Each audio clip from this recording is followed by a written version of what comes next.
All right, good afternoon, and welcome to episode 22 of the Nutanix Weekly podcast. Have myself, Harvey Green, and got Jirah Cox from Nutanix. Jirah, how's it going today? Harvey, doing well, man. How are you? I am pretty good. I was gonna say, I heard the host come on, and that you didn't sound like Andy. Right. We are sans Andy Whiteside today. He might come on, he might not, but we'll get it started without him. And hopefully we will have fun. And while the cat's away, the mice will play. I'm not going to sing just the two of us. So lower your expectations here. Nice. So today we wanted to get in the episode about the blog, the Nutanix Mine Advances Data Protection Mission with Commvault. This was actually published today. So look at us being very current. We're timely. Yeah. Very, very daring out there, right? So Jirah, just I guess help remind us and to explain for some of us who don't already know, what is Nutanix Mine?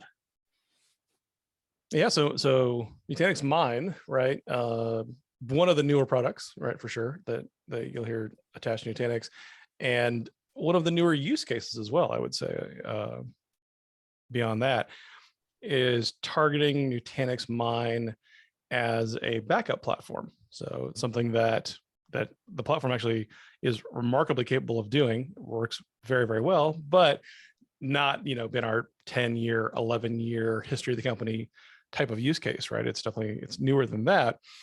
But one that works super, super well, powered primarily by our offering called Objects, right, which is S3 based storage on Nutanix clusters, and the real benefit there is the growth, right? So Nutanix Mine starts with that premise of let's use Nutanix as a backup target, and says, what do customers want out of their backup solution, right? Both the software and the storage.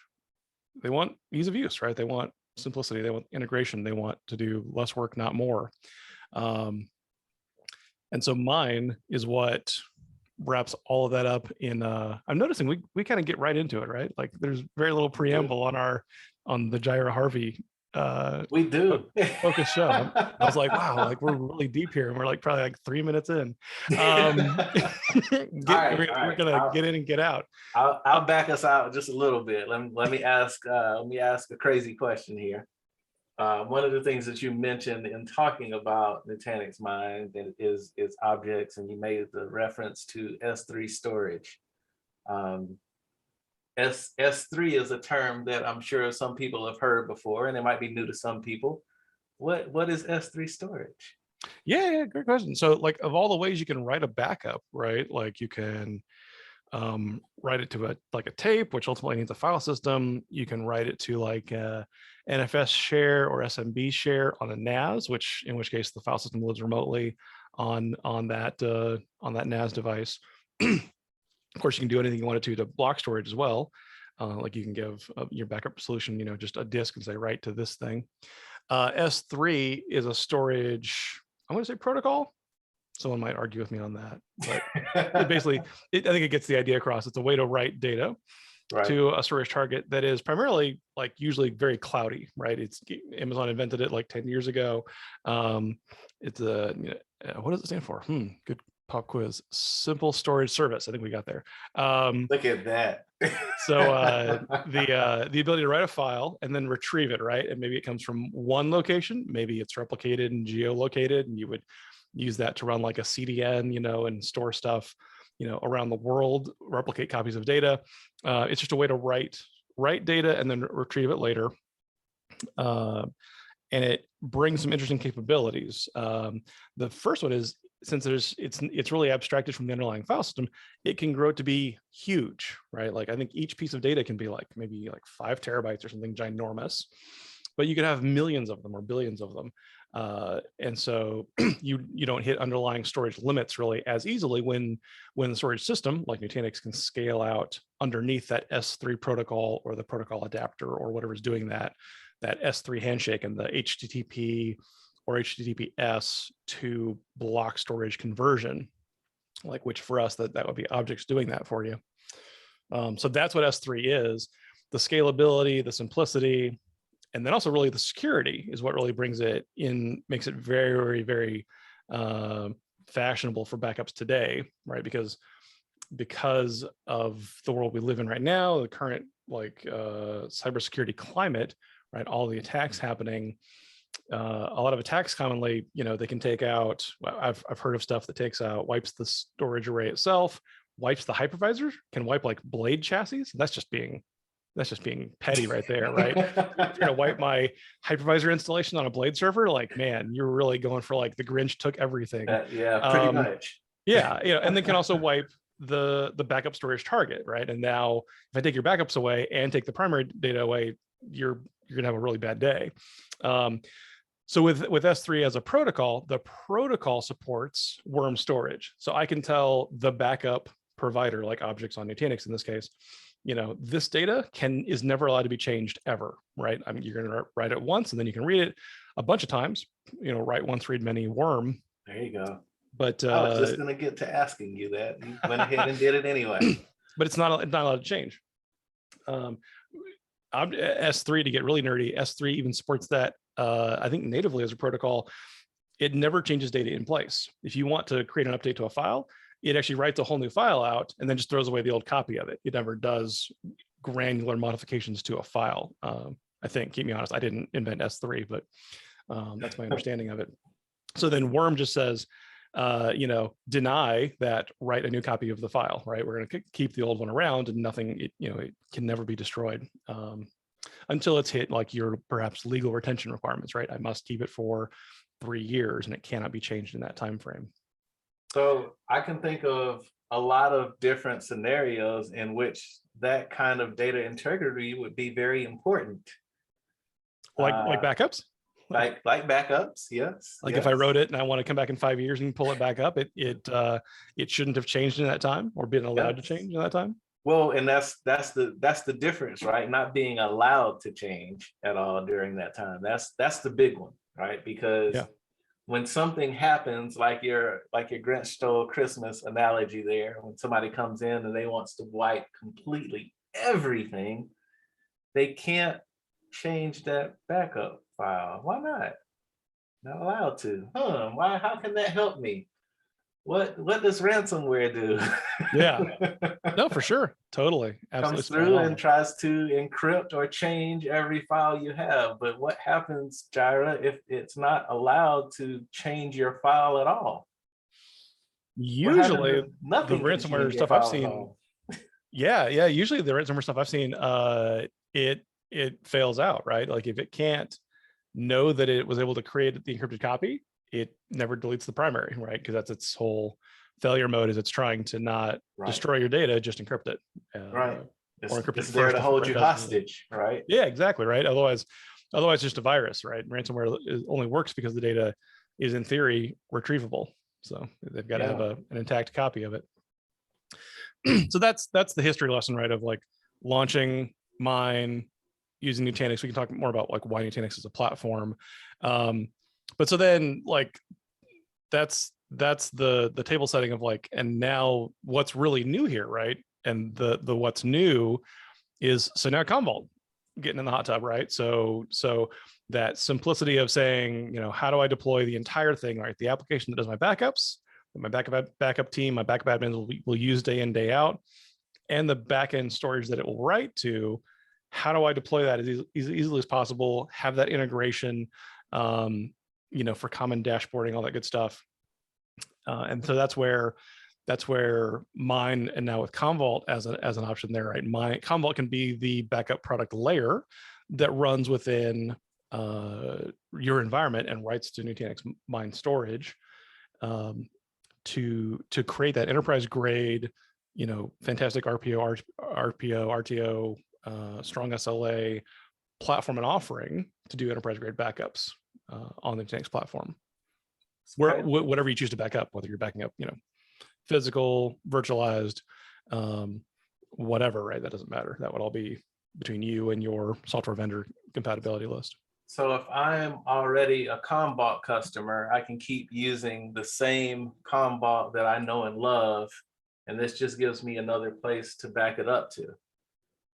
By the same token there, if I'm a Nutanix customer, how, and I'm looking at using Nutanix Mine, do I just buy more of what I already bought, or is Nutanix Mine a totally separate type of offering? So if you were running Nutanix as your primary compute cluster, then yeah, Mine probably for lots of great reasons should be its own cluster, right? It's probably going to be differently shaped. One reason why, backups on Nutanix is sort of a more recent thing.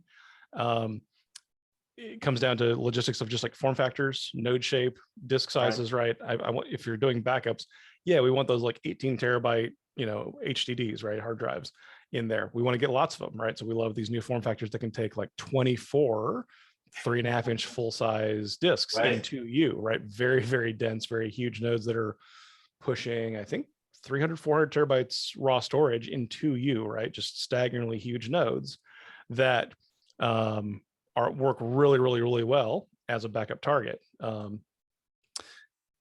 So normally when we talk Nutanix, one of the things that we talk a lot around is performance, right? So we've talked, a long time about how we can help build the Ferrari or the Lamborghini for people so that they can have the fastest performance available to them. We talk about bus speed, data locality, all of those things. And now what you're saying, or what I'm hearing, is that Nutanix is doing, a totally different trick where it's much more focused on making sure that you've got a very high storage density in a very small amount of space, and with much, much cheaper storage for your Nutanix Mine setup. Yeah, right. It's still the world we live in, that backups probably hit some kind of magnetic tier eventually, right? And if they're going to do that, magnetic tier storage, performance comes from spindle counts. So we want to get lots of spindles per node, and you want the best density you can get, right? So the larger the drives, the more drives that can fit per node, the more that's going to make sense as a backup target for sure. Yeah. What's cool is I think was we bring all of the Nutanix, our AOS storage layer goodness to even that kind of prospect. So you mentioned like if you're already an Nutanix customer, right? So if you already know how to do, your AOS one-click upgrades, right? Which is just log in and tell it, boom, scan for upgrades and then go do them. Or, the way you expand a cluster and add a new node, when you understand how a CVM works and what the availability model of the node versus the cluster is, and how a CVM going down is just not a big event whatsoever, right? Not a big event to the cluster, not a big event to your day. Right. Doesn't leave you, diving out of a meeting to go fix that. Then you'll understand how that works as a backup target, right? So then reuse all of your learning from Nutanix running production workloads to Nutanix running backup workloads as well. And then other cool stuff that I think, just one of the reasons why I just love Nutanix and love working here and designing solutions that work for our customers, stuff like the fact that, we scan every block of storage that you've given us to hold at least once a day and verify that it's not bit rotting in place, right? We scan it against the metadata we have and verify we still have full integrity of all the copies of that data, so that when you come back to get it in 5 years, because this is a long running backup, a long retained backup, when you get it back in 5 years, it's like it matches what you wrote on day one. Right. So that, we've got active prevention in place that keeps that data from changing on disk, right? No matter how many solar flares want to come in and try to zap that drive.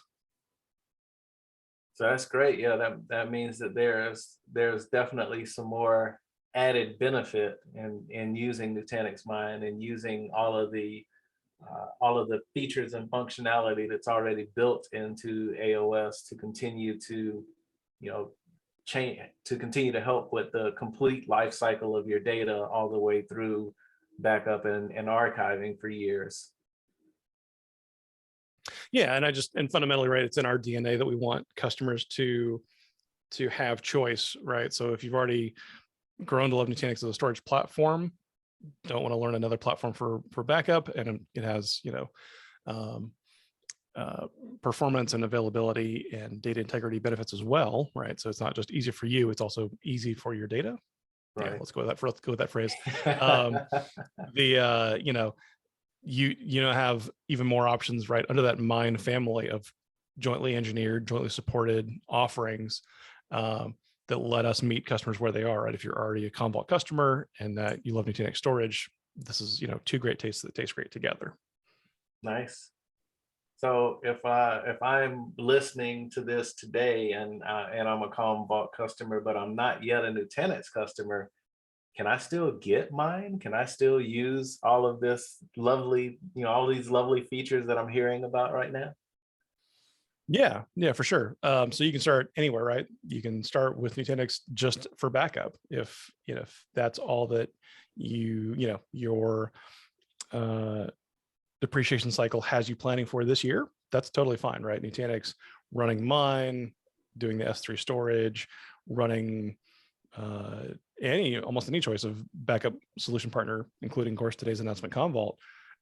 Yeah, works great, right? Backing up whatever Commvault supports on its compatibility list as the ingest, and then writing out to Nutanix storage. Zero requirement that you're also a Nutanix production customer. Of course, we'd love you to be, and there's lots of great reasons why you ought to be, but for sure, yeah, no requirement on that. Nice. That makes total sense to me. Hopefully same to everyone else. Go ahead. There's an eye-popping stat in this article. So I was just about to say, in true Andy form, I am not, you know, going down my blog post as I should. So go ahead. Let's talk about anybody can read a blog post of themselves, right? They come here for the discussion and the commentary. That's right. Maybe the choose your own reading order. That's right. That's right. You know, sometimes we start talking and we've gone through every point the blog post was supposed to make, and we haven't even started trying to. So, except for this one, right? So what caught your eye here? No, you said you have an eye-popping statistic here, right? Yeah. So this stat, the blog post cites 146% increase in ransomware attacks since February of 2020. So call that, as we record this, 17 months ago. So 18 months ago. So I would call that pre-COVID. Well, sure. Yeah. Oh, that's interesting. You heard it here first. Yeah. So all the, you know, some people went home and quarantined at home and you know, learned how to make bread and watch Tiger King. Other folks went home and launched new strains of ransomware. Right. Yeah. That's, I mean, honestly, I think that's, you know, where a lot of it kind of came from, right? People with we'll call it time on their hands. Extra time on their hands.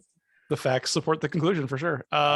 Which is also funny as I say that, because, you know, normally you know, when we talk about bad actors and things that they're doing, you know, normally people have this conception that these people don't have jobs, or, you know, they don't have anything to do all day.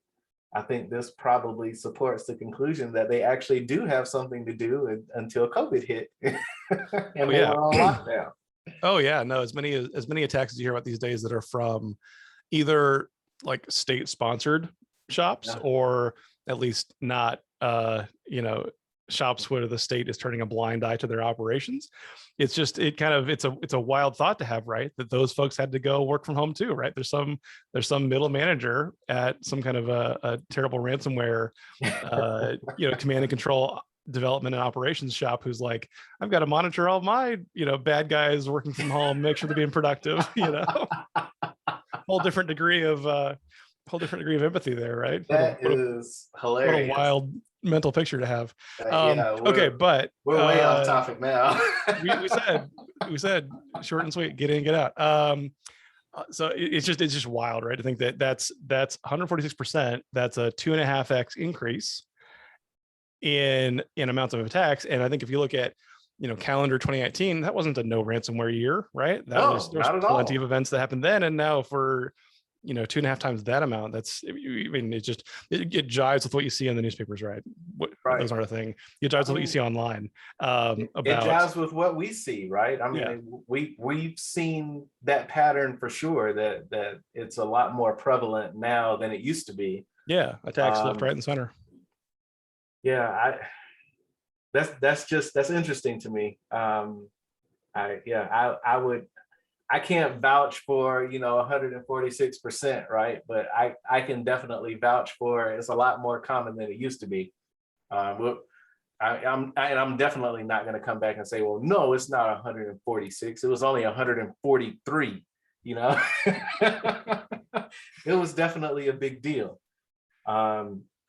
So yeah, so it's funny you should bring that up, because we were already talking about the advantages there of the worm storage, write once, read many, and the fact that it does help with ransomware and help you protect your data against it, since nothing and nobody has access to change that data once that backup has been written.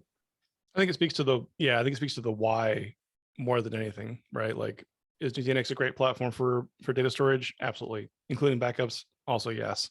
Is Commvault great technology to write those backups? Also, yes. But the why is just your data needs to be safer than ever, right? Because it's never been in so many crosshairs at once, right? You know, human error doesn't go away. Change control is still needed.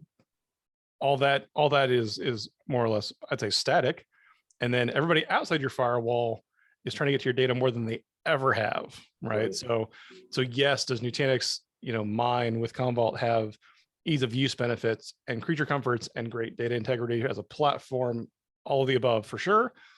But do you have more of a need as a data owner and IT leader to, you know, have better SLAs to the business and better recovery from like some of our worst case nightmare scenarios? Also, yes, right? And like start there and then define requirements for a solution, right? And then of course, if Nutanix Mine with Commvault, you know, matches your requirements, for sure. But you know, maybe the biggest call to action, right, is just don't assume that what worked for you for data protection 4 years ago is still you know, gonna be sufficient. Absolutely not. Yeah, I agree. I mean, you know, it's funny even mentioning that, because like people really like IT or things that come from IT because they're always changing, they're always getting better, right? So if you're in IT and you're still doing things the way you did them 4 years ago, like that sends its own message. So, you know, it's definitely something you want to look at. We do a lot of talking about what we can do on the front end for security, what we can do to stop things from happening. This conversation is all about making sure that you have a plan for after something happens. You know, something that I talk about all the time with people is, in IT, it is never, ever about if, it is always about when. This is your protection for the when. You know, we couldn't, you know, we do our best to stop it and make it if, but once it actually happens, you have to have a plan to get back to normal, to get back to, you know, what you had, to make sure your data is there. And, you know, we kind of touched on this before, right? To make sure that you can actually trust the data that you've backed up. A lot of times, you know, you have backups where you've actually, you know, put in place or backed up the actual thing that's causing you to have to go back to your backups. So the fact that you have this immutable backup and that nothing can write to and nothing can do anything to it once it's already there is a big plus for you in knowing what data you can and cannot trust. Yeah, it makes those backups more usable in more scenarios, right? There's fewer scenarios that compromise those backups. You get down to network power, physical availability almost before you have a scenario where you can't get to that backup data. Yeah, no, I mean, I love to be the drum of the tabletop planning you do, right? The hypotheticals that you kick around and say, how would we recover from X, right? That you do with your teams. That's it's invaluable, right? The time pays for itself for sure to think about where would we be exposed and do that kind of creative thinking. So, well, Harvey, we have 2/3 as many hosts, and I'm sad to say we didn't go any shorter today. So I think we found the problem here, buddy. It's you and me. Nice. Well, that's okay, right? Because they like listening to us, I think. There we go. That's what I'm sticking with. It sounds like the best conclusion I can come to. We found another theory that fits the data. Perfect. That's awesome. Right. Yeah, that's right. So yeah, no, thanks a lot for discussing that with me today. How can we learn more? I am convinced that the best way to learn about Nutanix is to do the test drives, right? Just hop onto a live cluster, get hands-on experience with it, see how it does. It even has crafted choose your own adventure discovery tracks of I want to learn about backups or application deployments or data resiliency. Go in there, do the test drive. One of the easiest ways to really see the live product running in your own browser tab. And of course, beyond that, anybody can reach out that wants to reach out for sure to XenTegra as well. I mean, clearly, you know this stuff as well as I do. So reach out to your friends that are happy to chat about it. Nice. I'll throw out there too, for those who want to learn more about Nutanix as a whole, we've got a workshop coming up on August 13th at 10 a.m. You can sign up for it on the website XenTegra.com, or you can send me a line. Just drop me a line on LinkedIn or send me an email. I appreciate your time today, Jirah. Let me just add to you that we got to start over because I haven't been recording, and I hope you're ready for that. All right, cool, man. That was a fantastic dress rehearsal, man. Way to go! This is going to be a great episode once we get it recorded. All right, I didn't forget. I wanted to see how you'd react to that though.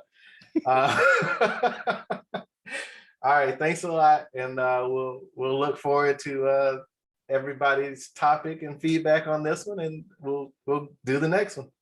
Talk to you next week, man. Thanks, Jirah. You bet. Bye.